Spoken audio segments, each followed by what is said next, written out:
orateurs prennent la parole, qu'ils se tiennent au temps de parole prévu. Pardon. Monsieur Dan Preda.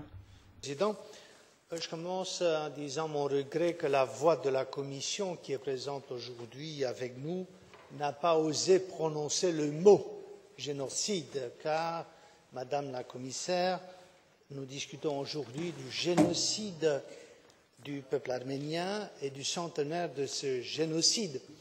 Et le titre de notre résolution qu'on va voter sous peu est celui-ci.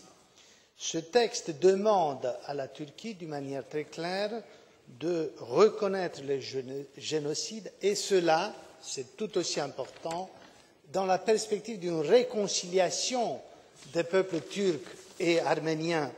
Autrement dit, ce n'est pas pour critiquer la Turquie, ce n'est pas pour lui faire des leçons qu'on adopte cette résolution, c'est pour l'encourager à faire des pas supplémentaires vers cette reconnaissance du génocide.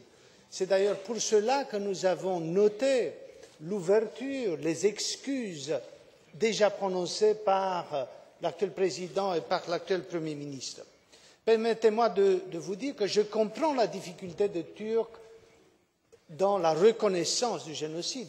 C'était tout aussi difficile, par exemple, pour les Roumains de reconnaître la participation à l'Holocauste et les crimes contre les Juifs et les Roms.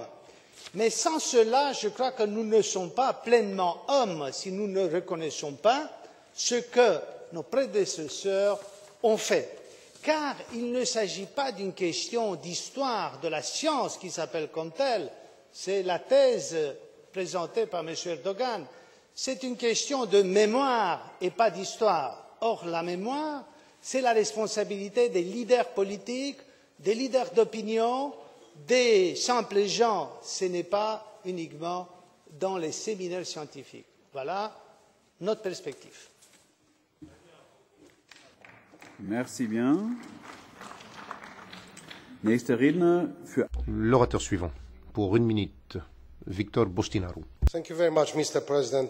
Merci, Monsieur le Président, Madame la Ministre, Madame la Commissaire, chers amis. Je voudrais rendre hommage, comme vous autres, à la mémoire d'un si grand